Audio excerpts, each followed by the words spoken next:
जिस प्रकार मनुष्य अपने पुराने वस्त्रों को त्याग कर नए वस्त्र धारण करता है, ठीक उसी प्रकार आत्मा पुराने तथा व्यर्थ शरीरों को त्याग कर नए भौतिक शरीर को धारण करता है। कौन क्या कह रहा है, कैसे कह रहा है और क्यों कह रहा है, इन सब से आप जितना दूर रहेंगे उतना ही आप खुश रहेंगे। समझदार व्यक्ति जब संबंध निभाना बंद कर देता है तो समझ लेना उसके आत्मसम्मान को कहीं न कहीं ठेस पहुंची है। मोह उसी का करो जिस पर आपका अधिकार है। जिस पर आपका अधिकार ही नहीं है उसका मोह भी नहीं करना चाहिए। जितना हो सके खामोश रहना ही अच्छा है, क्योंकि सबसे ज्यादा गुनाह इंसान से उसकी जुबान ही करवाती है। तुम्हें सिर्फ अपने कर्म करने का अधिकार है, किंतु कर्म के फलों के तुम अधिकारी नहीं हो। तुम ना तो कभी अपने आप को अपने कर्मों के फलों का कारण मानो, ना ही कर्म करने में कभी आसक्त हो।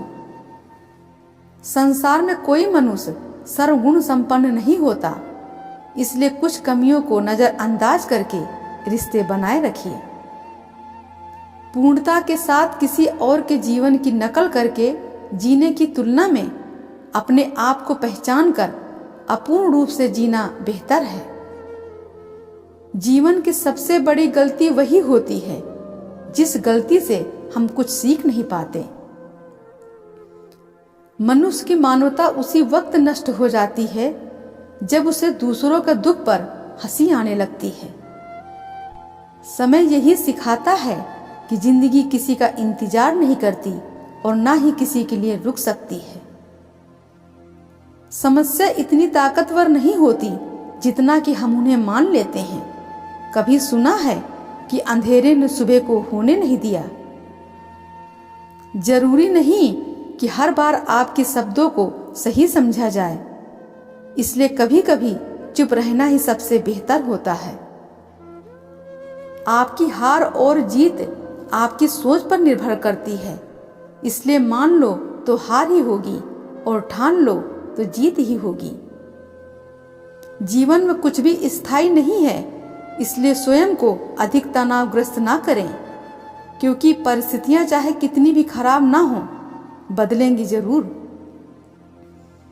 संसार में परेशानी देने वालों की हस्ती कितनी भी बड़ी क्यों ना हो, पर भगवान की कृपा दृष्टि से बड़ी कभी नहीं हो सकती।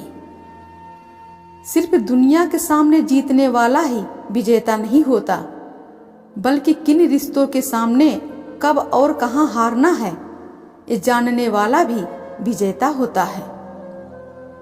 रोना बंद करो और अपनी तकलीफों से खुद लड़ना सीखो, क्योंकि साथ देने वाले भी शमशान से आगे नहीं जाते। उस दिन सारी परेशानी खत्म हो जाएगी जिस दिन हमें यकीन हो जाएगा कि हमारा सारा काम ईश्वर की मर्जी से होता है। परिवार और समाज दोनों ही बर्बाद होने लगते हैं जब समझदार मौन और ना समझदार बोलने लगते हैं। बुराई छोटी हो या बड़ी हमेशा विनाश का कारण बनती है, क्योंकि नाव में छेद छोटा हो या बड़ा नाव को डुबा ही देता है। जब भी विनाश होने का प्रारंभ होता है, शुरुआत वाणी के संयम खोने से होती है। किसी भी व्यक्ति को जाने बिना दूसरों की बातें सुनकर उसके प्रति कोई धारणा बना लेना मूर्खता है। क्रोध आने पर चिल्लाने के लिए ताकत नहीं चाहिए, मगर चुप रहने के लिए खूब ताकत चाहिए। जब परिवार के सदस्य अप्रिय लगने लग जाएं और पराये अपने लगने लग जाएं, तो समझ लीजिए विनाश का समय आरंभ हो गया है। अकेले रहना तुम्हें ये भी सिखाता है कि वास्तव में तुम्हारे पास स्वयं के अलावा और कुछ भी नहीं है। दोस्तों, आपको ये वीडियो कैसी लगी? अच्छी लगी हो तो लाइक एंड सब्सक्राइब जरूर करिएगा। आप अपना और अपनों का ध्यान रखिएगा। जय श्री कृष्णा।